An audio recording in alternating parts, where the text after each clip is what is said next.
Hello, everyone. This is David, Fairly Secret Music. This is my 2024 year-end uh, video. I haven't done a lot of videos this year, just because there hasn't been really anything I wanted to talk about so much. I started working at a record store part-time, 10 hours a week. Started originally to pay off uh, car repair bill, but that soon was done, and I'm still there, and they need me on Sundays, and I like doing it, and I get to talk to people about music all the time. There's some really cool people that come in. Just recently met some really uh, kind of out of the blue music fans who really surprised me on what they're listening to and what generation they're from. Um, just younger people actually getting physical media, especially younger people getting CDs still, which is really awesome to me, but also vinyl and stuff. So I'm going to go over a few things that I don't have anything to show, but because, all these year end things are usually, just the stuff that has come out and that is new in 2024. I include box sets that are reissued or remastered things, stuff that haven't been in that format or whatever in before 2024. One thing I will have to say about this is I own the John Anderson True album. It is fantastic. It is probably top 10 of this year. I will maybe say when things are in a top 10, but there is a absolute extreme number one for me this year, and it came way back in February. Um, but yeah, get that John Anderson is awesome. Some things that came out in 2024 that I haven't yet gotten. Kerry King. I'm interested, but it's kind of like I can find that used eventually. Bon Jovi, I've just been kind of putting it off. I don't know why, but I liked the single that they released, but I've just been putting that one off. Uh, Two things. Well, one thing that didn't come out at all that I know of. Summer's Fripp, I Advance Mass. There's a 3-disc set that was supposed to come out this year but didn't. And Marillion, This Strange Engine, the 5 CD box set with surround sound. It did come out. I've seen my friend's version of it, but for US people, unless you were ordering internationally, it hasn't had a domestic release yet, or if it has, everybody's back ordered on it. Tull Christmas box set. Although my friend Dave said, "You're not going to get this, are you?" And I said, "Nah, well, I'll get it if I find it used." I decided was going to get it anyway. I mean, come on. But it was supposed to come out like the beginning of December, and then it got pushed back to the 20th, and then of course everybody's back ordered. So that's the stuff in 24 that I did not get. I saw a few shows in 2024. Tomb Mold with Horrendous, or Horrendous actually opened, but they were way better than Tomb Mold. Tomb Mold were good, but kind of. I saw King Diamond with Overkill and Night Demon. Night Demon were pretty decent, but not something that I would probably get unless I found them used, maybe. Overkill was fantastic. Bobby the Blitz sounds still fantastic as ever. And King Diamond was awesome. Way more uh, vocal quality than I ever expected him. Mirker was doing the keyboards and backing vocals, and she is fantastic. His wife normally does it, but I think they had a baby, so it makes sense that she's not going to be touring. Um, and then I saw Beat, which is basically the 80s King Crimson with Steve Vai and Danny Carey filling in for the Fripp and Bruford parts.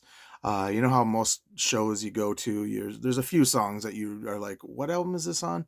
Oh, I'm not sure about this album or this song. That show I knew everything, absolutely everything, and it was fantastic. There was a part in I believe Sheltering Sky where Adrian had technical difficulties and Steve Vai had to do like an improv, like it would seem like 2 minutes guitar solo, and it was absolutely beautiful and breathless and just amazing. It was so great. Um, some bands that I got into that didn't necessarily have anything that came out this year, in this order, starting way back in January and through March or something like that. Vader, I picked up Vader stuff. I only had one album by them, and I proceeded to get everything by them. Creator was a band that I had nothing by, and I went headfirst into their discography. Motorhead, I saw a Mickey D video where he was playing along with one of the songs, Sacrifice, and I was like, I have Sacrifice. That's an awesome song. And I went downstairs, and it turns out it was one of the Mickey D albums that I sold at one point when I said, I don't need every Motorhead CD. Well, turns out, yeah, you do. Just don't sell shit because you're going to always rebuy it. That's just the way it goes.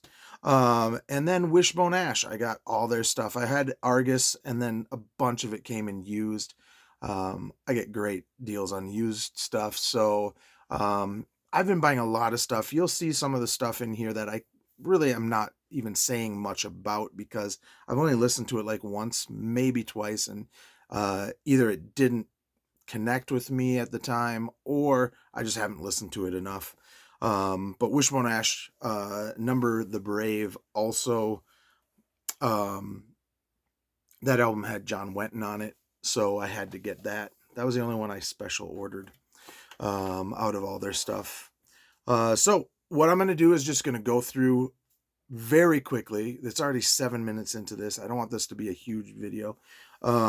Just all the things that came out, were released in 2024, be it a new studio album, new live album, remix or remaster, or anything like that. So we'll start with this one because it's huge.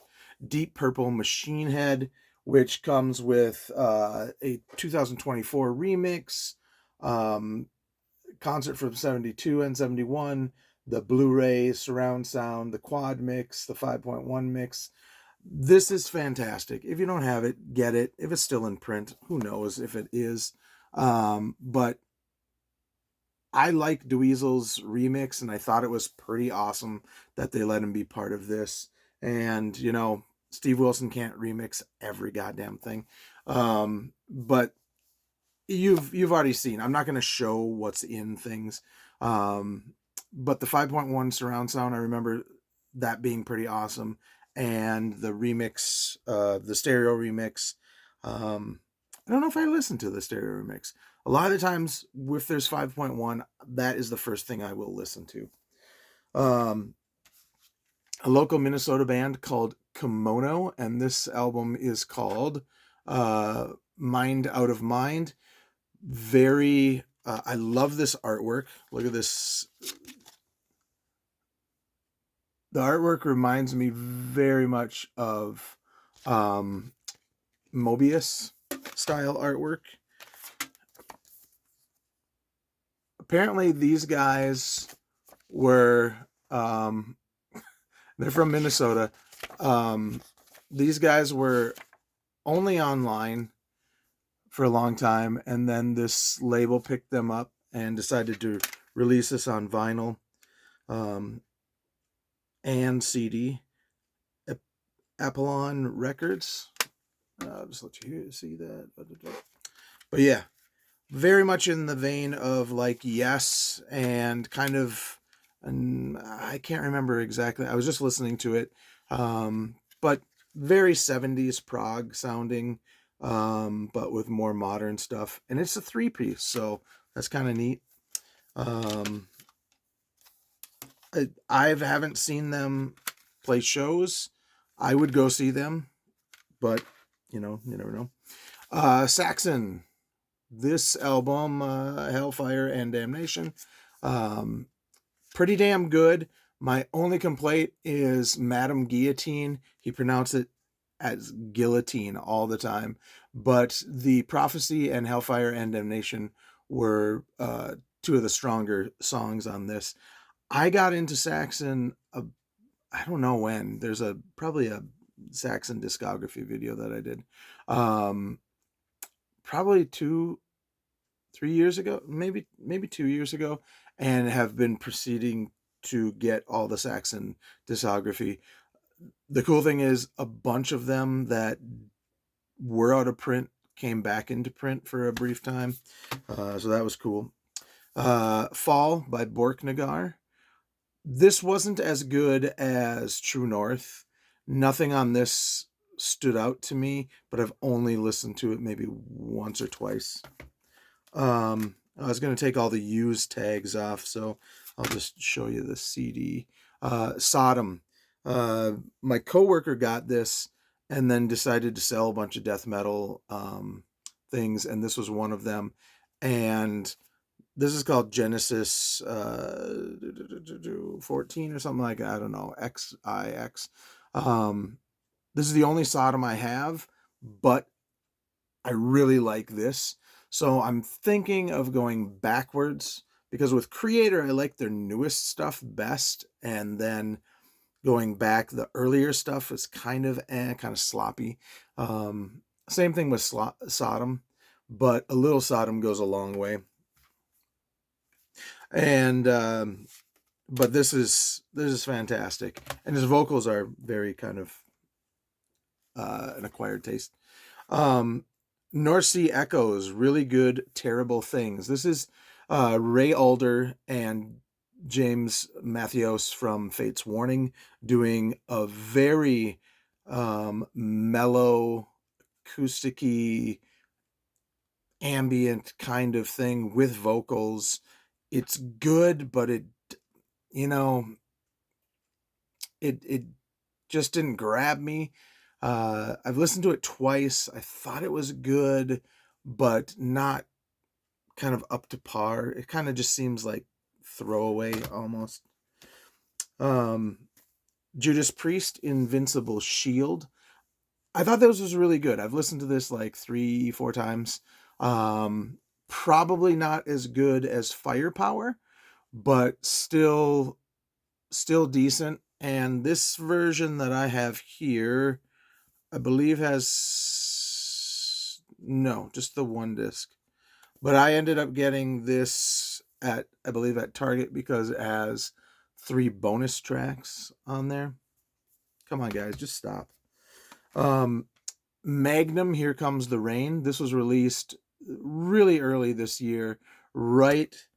I think right after, a week after Tony Clarkland died, or maybe a week before he passed away.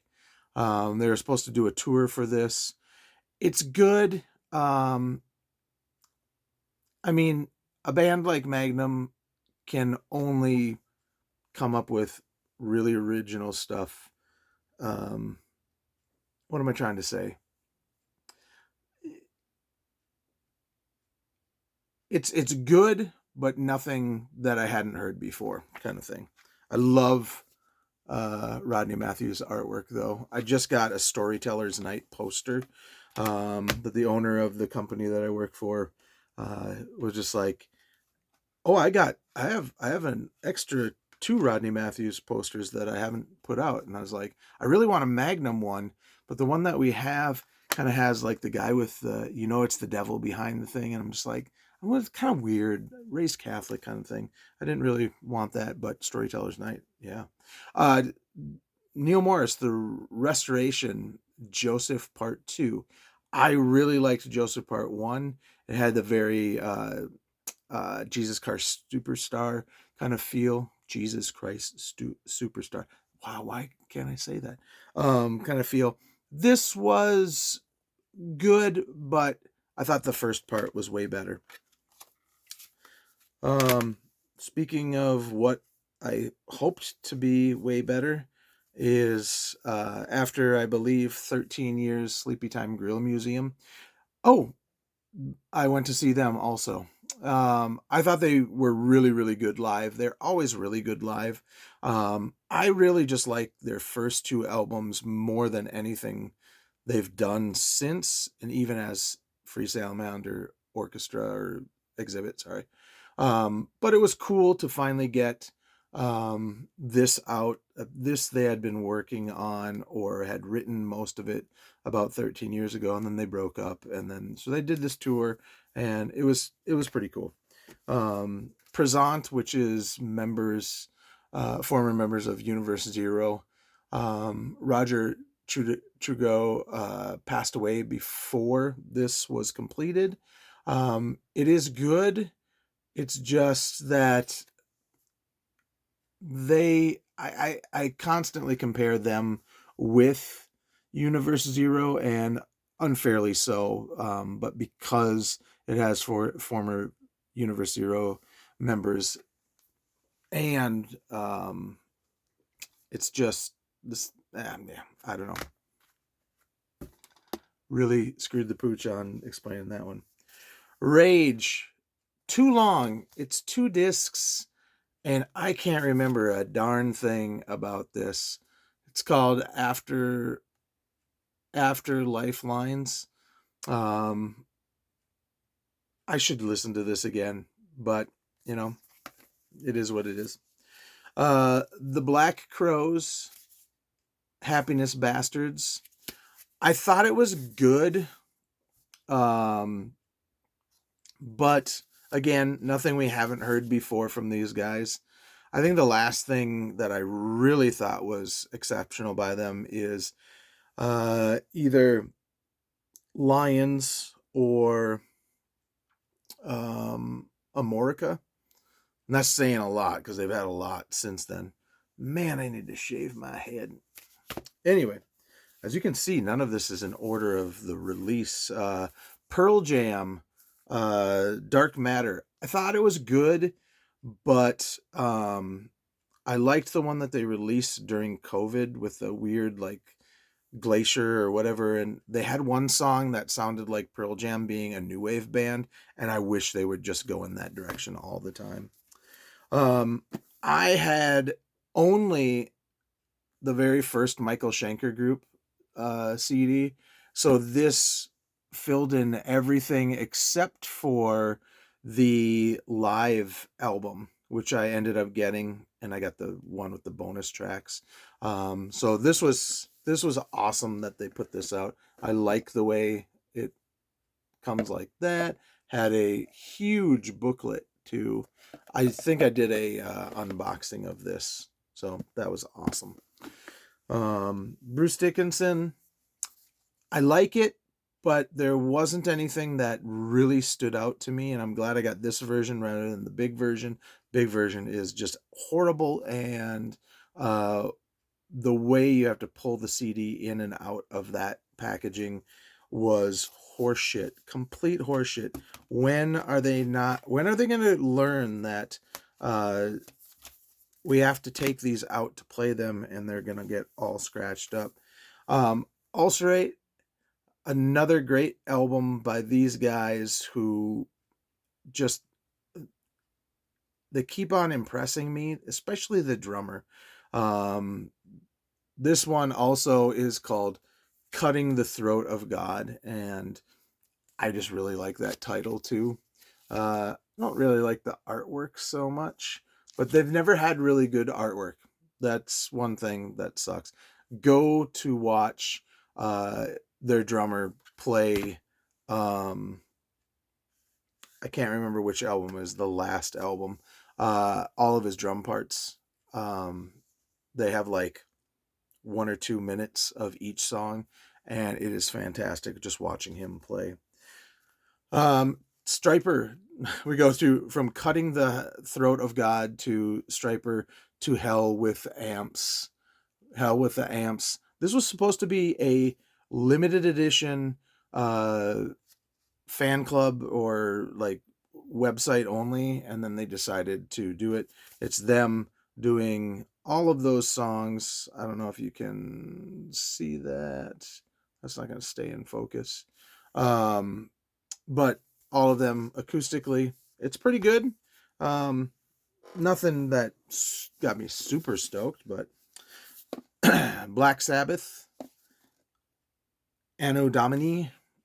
These are quote unquote the Tony Martin years, even though it misses um, a couple that weren't released by IRS. Which, so calling it actually, it doesn't even call it the Tony Martin years, but this has a remix of Forbidden, and all of these are remastered.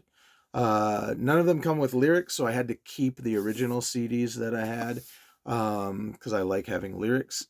But this does come with like a 60-page booklet. And I have seen this still brand new at oh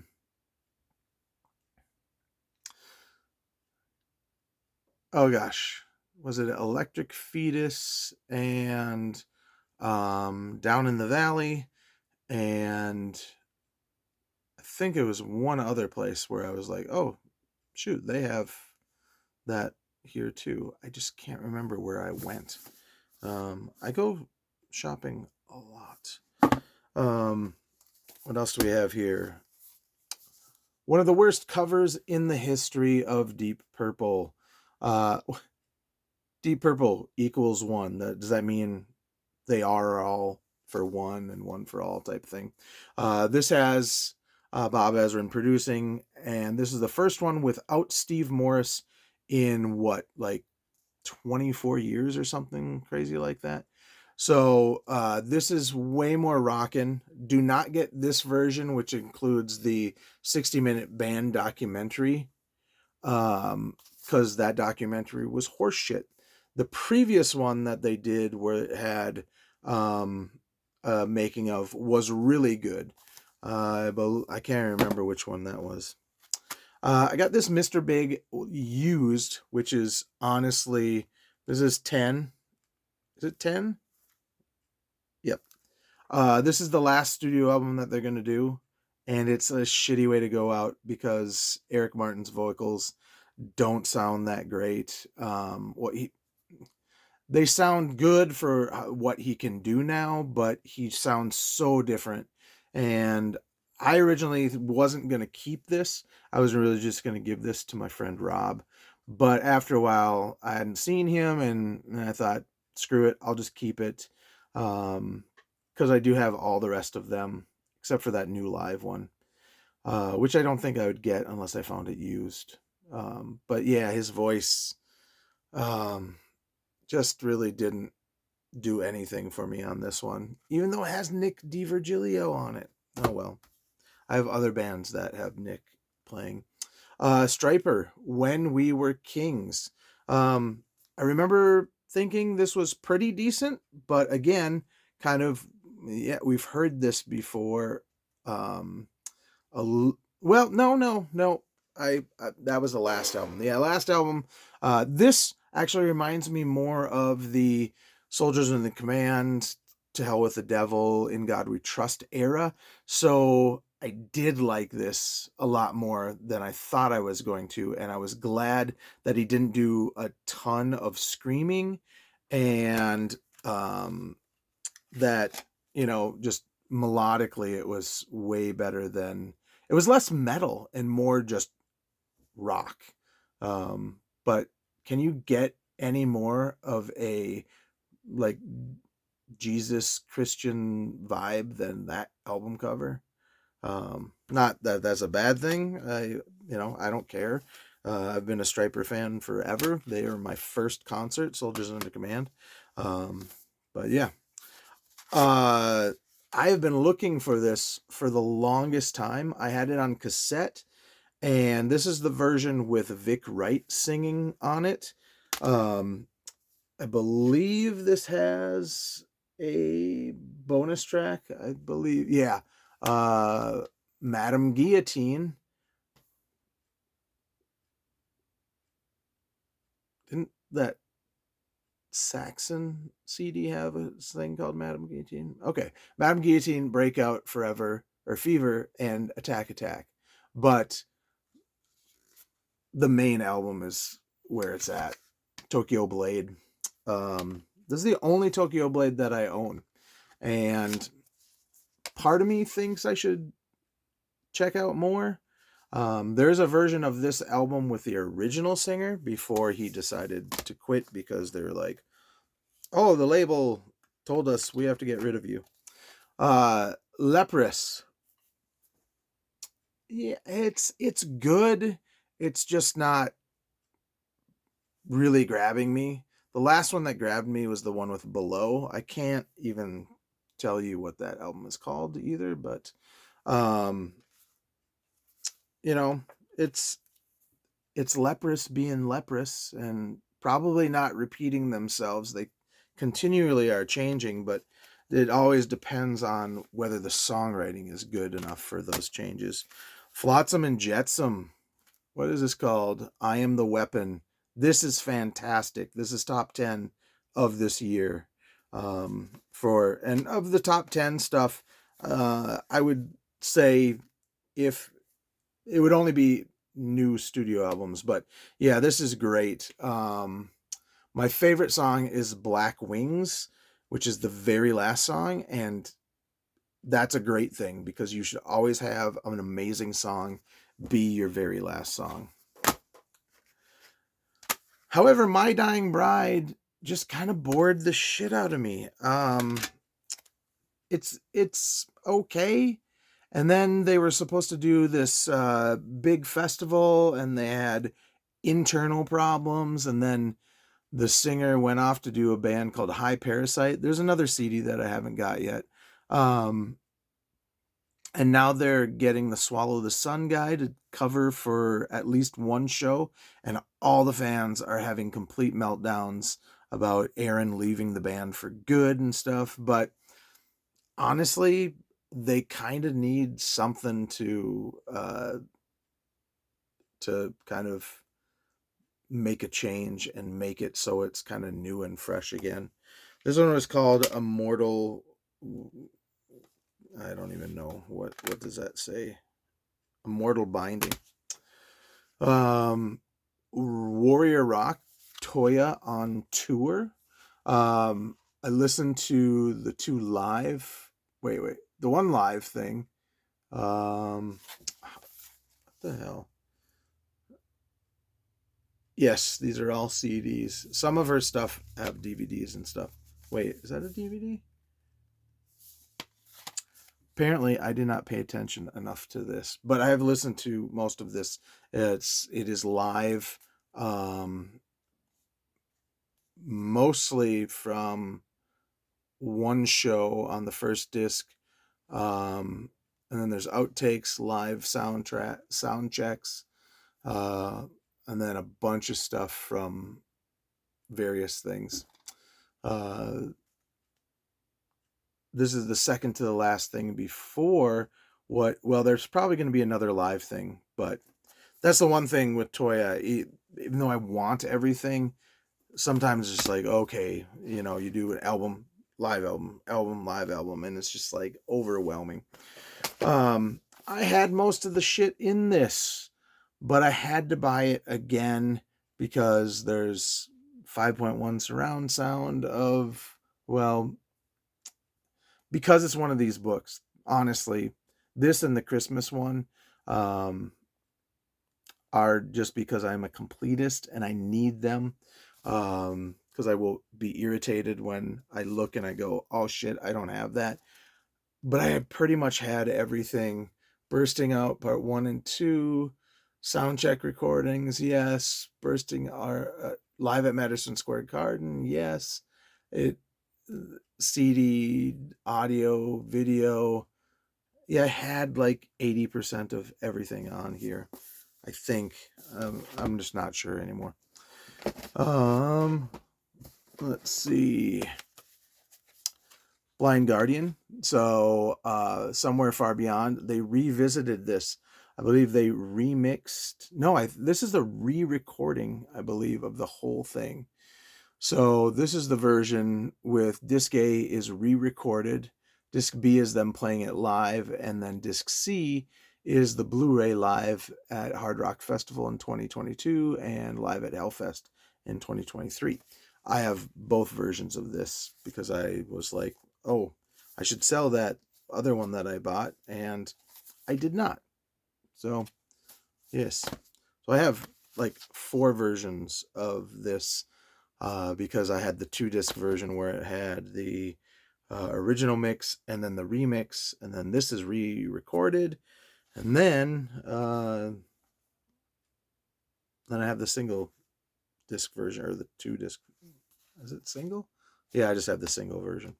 The Chronicles of Father Robin, Part 3. Part 1 is still the best. Part 2 is kind of more mellow. This is kind of like in between, if I can remember correctly. But they should have released this all as a box set, so I could have listened to it all at once. What I really should do is put it on an MP3 disc and put all 3 albums and just listen to it from start to finish in my car on the way to work. Cemetery Skyline. This is better than I thought it was going to be. I wasn't even going to buy this, but it came in used, and it has the singer from Dark Tranquillity doing just clean vocals, and then it's basically a super group. I don't know who any of the other guys are. I do like the cover, but it's kind of,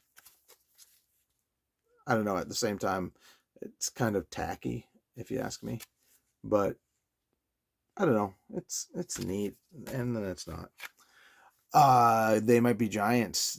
Beast of Horns. Is that? Yes, Beast of Horns. So I'm sorry about this stupid light. There you go. This is a fantastic sounding live album. I did not know how good they were live before I got this, because I haven't listened to the other live CD that I have. But man, this band is fantastic live. Let's see. Oh, here is my number 1 album of the year, which is Big Big Train, The Likes of Us. This thing is so good, and I don't know. It took until about a week ago. I ordered this the same week it came out at work, and it took until about a week ago for somebody to actually buy it. And I wasn't there to see who bought it, but I was so happy that somebody else had already bought it.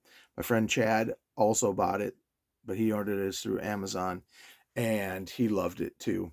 The best songs on here are Oblivion, Miramare, Love is the Light. Those are the, oh, wait. I really like Light Left in the Day, but Miramare is the song on there. And this is my number 1 pick of new studio album for 2024.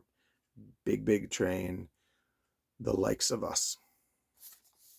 My voice is getting kind of shot. We have just a few more. Talking Heads, just a few more.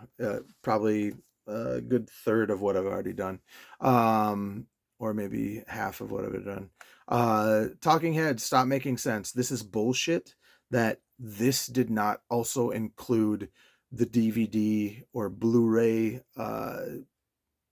video. I got it knowing it didn't, and then I was gonna get the video, and then I thought, you know what? It's too much. It's like $60 for just the DVD or Blu-ray in surround sound, and you get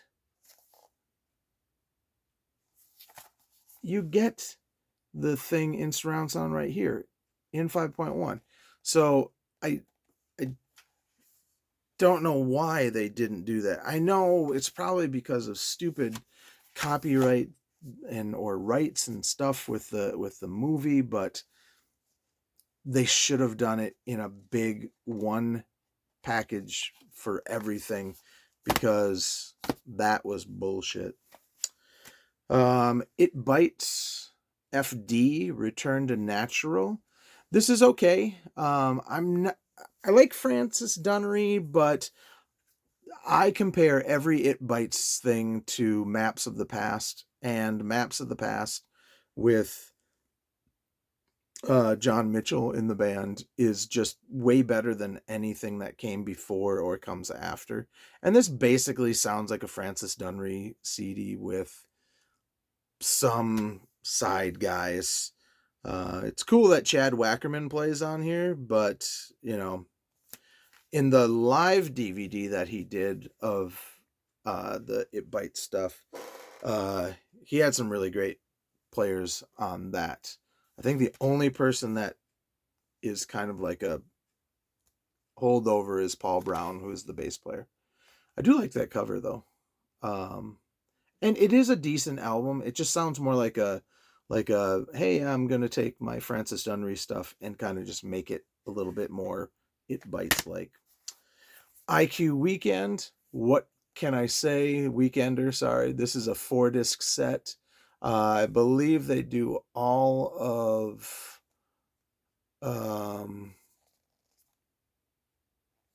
Dark Matter on it. Sound quality is fantastic. It's probably limited, so if you want it, I would check out Laser CD or the IQ website. Toya, Love is the Law. Toya's an acquired taste, and this album's pretty good. I listened to, I would say, I might have listened to the full album. There are a lot of bonus tracks. There's like 10 bonus tracks on here. But then a rare and archive material and a DVD of rare and archive footage on there also. So this was the last studio album before the Edsel box set, which I already have, and there's probably going to be another live thing. Tori Amos, Diving Deep Live. Holy shit, the bass on this album is fantastic. The bass on the song God is just wonderful, and do yourself a favor and check it out. She sounds just as fantastic as she did in the 90s. The production on this is really good. This drummer is really good, even though I really liked I can't remember what his name was, but this bass player has played with her on studio recordings for quite a bit, since I would say Strange Little Girls or something like that, the one where she had multiple covers that were her dressed in different costumes or different wigs. But yes, this is fantastic live album, probably one of the better ones that she has done, and honestly it's because that bass sound on God. Peter Hamill, Incoherence. So this has 2 discs. Disc 1 is a remaster of the original where it was all one song, and then disc 2 is where he breaks the whole thing up into songs. So like, how many? 14 different tracks. So either you get to listen to it all as one, or all 14 different tracks. Let's see here. Big Train, Flare on the Lens. Fantastic live album. It's just that sometimes I just kind of get bored with live albums because they have so many live ones too. It's cool to hear the new singer sing all the older stuff. And I believe they've even gone back to stuff before David was in the band that they hadn't played in years. I was kind of disappointed that Miramare wasn't one of the songs they played live, but I think this show was from before they had finished the album. I had a couple later Palace albums, and then I saw this was coming out by Esoteric. really cool box set, really great booklet. Um, I did a unboxing of this, so you can go back and watch. But it has six CDs and a Blu-ray, so pretty awesome. Palace Eyes in the Night, the recordings from 81 to 86, which to my friend Ryan, this is kind of where you can start and stop, I believe. I might be wrong. Guerra Coma. This album is fantastic. The first, I love how it, how it holds the CD, except for that should have come with a little bit more protection on that. Because at first I thought it wasn't harming the disc, but then it does have slight little tiny scratches on it, but pretty awesome packaging. The Poet's Ballet is such a fantastic opening track, and it gets like 2 or 3 minutes before all the black metal type stuff comes in. But they are using, for I think the first time, a lot of clean vocals on this, which surprised me and kind of made it, I would say, within top 10, maybe even top 5. Revolution Saints. This is kind of a band that, Against the Wind, which is kind of just like, well, nothing is better than that first album, and the first single off the first album was so awesome. But now they have Joe Hoekstra and Jeff Pilson in the band. I think they might even have somebody else kind of as keyboards. I just don't know. Who knows? But this came out in February. I think I purchased it in September or October or something like that. I didn't even know it came out. The Dave Pike set, Infrared. This is kind of like the odd duck in this collection because it's kind of like jazz vibe jazz. So you have vibraphone, guitars, bass, and drums. And 1970, put out by MPS Records, which have been around since like 1968 or 69 or something like that. Really pretty cool. I was hoping it would be a little bit more fusion-y, but it is not. I have to take a drink from... I do not know how long this water bottle has been sitting here. Doug Pinnick's new one. I was going to get it, but then it came in used. It's good, but it's not as good as the last King Crimson. Miles Kennedy. This thing is, again, it's good, but his last album, The Ides of March, had a song called 1,000 Words. Was it 1,000 Words? Yeah. 1,000 Words that everything has to basically hit that bar for me. Otherwise, it's kind of a disappointment because 1,000 Words was such a fantastic song. Check that shit out. Holy shit. I thought I was almost done. I guess this is going to be the longest year-end blah, blah, blah. I wasn't going to get Bridge of Sighs, but then it came in. I was going to put it away, and then I thought, you know what? I think I need this because I want to hear the 5.1. I haven't even listened to the 5.1 yet, but I have listened to the original album remastered. Sounds great. The original, or the 2024 stereo remix, sounds really awesome for Day of the Eagle, but Bridge of Sighs, it sounds like they almost used a whole different take where they did not know how to mix the vocals properly because they are buried in the mix so much that it makes it not enjoyable. The rest of the songs are pretty decent in the 24 remix. It's just the title track just doesn't cut it.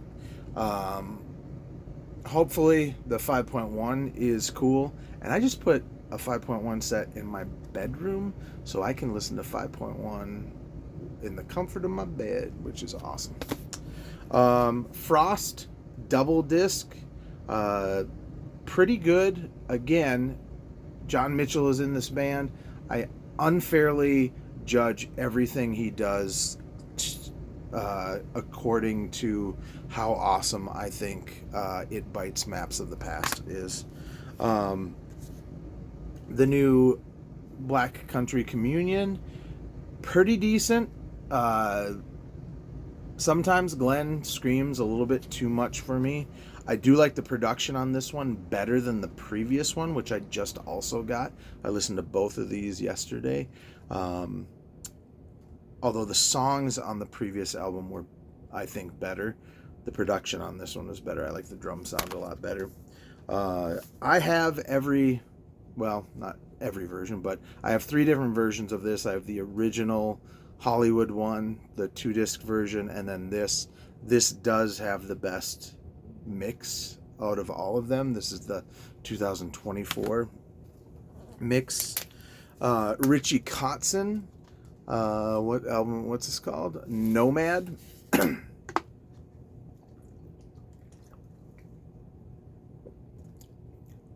Pretty decent, but honestly, kind of like one Richie Kotzen bluesy rock album doesn't really distinguish itself much different from another one, except for the Motherheads whatever. That was awesome because that was like the 3rd album that he had ever done.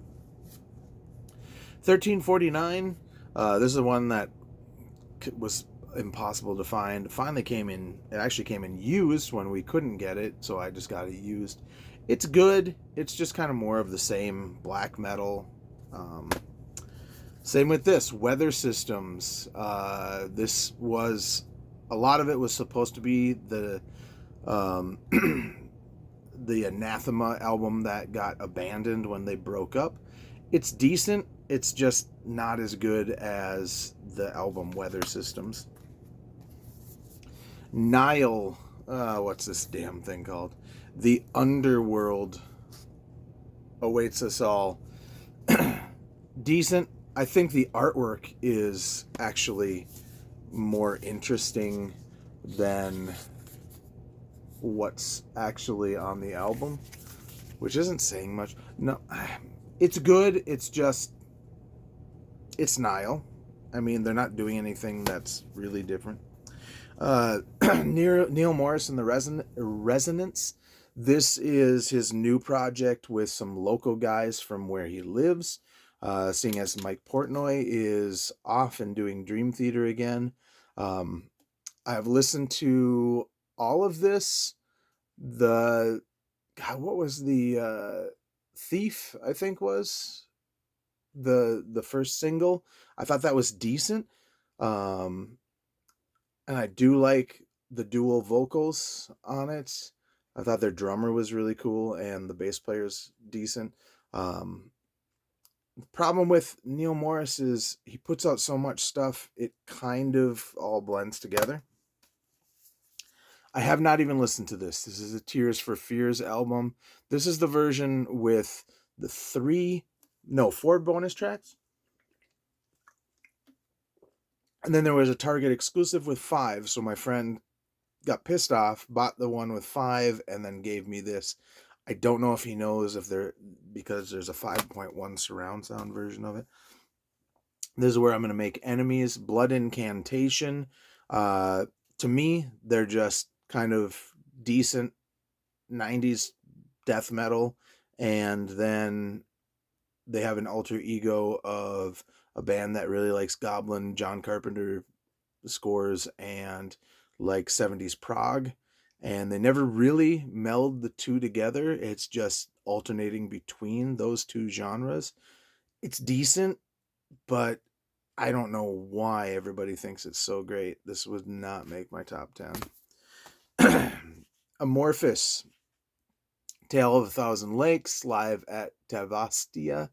I got this and The Rarities 91 to 2001 within the same week, partially because I have just recently acquired all the Amorphous stuff, so I can read the book, the biography, while listening to the albums. By the way, this one is decent, but not the greatest. I mean, some of their demos are eh. Skahamish, um, Maldoror Chance, Old Ocean. They do have quite a bit of clean vocals in this, but you know, they're not for everyone. King Crimson, Sheltering Sky. This is basically the Phrygius show finally put on disc. Kings of Mercia, Battle Scars. This is the second one done by the FM singer and the former guitarist from Fates Warning, Jim Matthews, with Joey Vera and Simon Phillips on drums.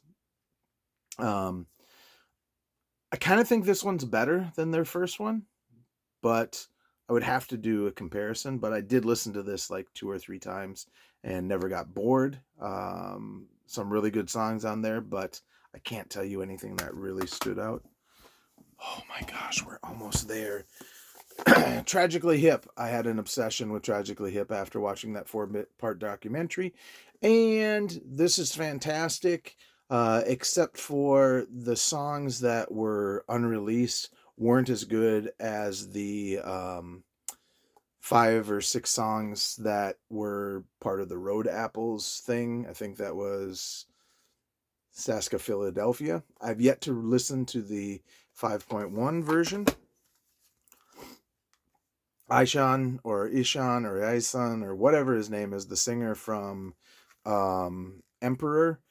This is his last album. I don't even know what it's called. It just, I have no idea. What the I don't know. His kind of brutal vocals are tolerable to me, but when he actually sings clean, he sings really well.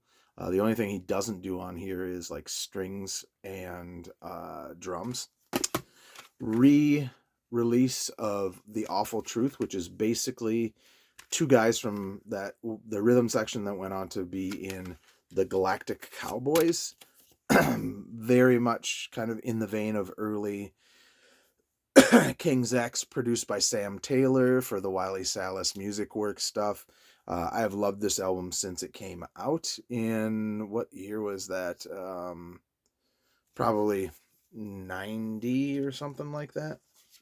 But this version has lyrics and remastered, and the remastering is really good. It doesn't sound much like hugely different from the original, which was already produced and mastered well. The new Dave Gilmour. I like it. I like the fact that his daughter sings on stuff. I think her voice is fantastic. I actually have liked his last album and the very last Pink Floyd album that he did. It's not going to sound like Pink Floyd, so people should stop expecting that. But somebody bought it and sold it like 4 days after they bought it. Oh, God. Let's see here. The new Cure album. I think I listened to this like 8 times. And then it's very much in the, God, what's that album called? Kind of like Disintegration era. Not any hit song on here, though. There's nothing that stands out as a hit, but I can't say it's not awesome. The Jimi Hendrix Electric Lady Studios box set. I just found out about this, and then I had to go back and get a bunch of other stuff. These extra takes and are just fantastic, but I've yet to listen to the 5.1 mixes on this. The booklet is really cool too. I do like how the packaging allows you to put your own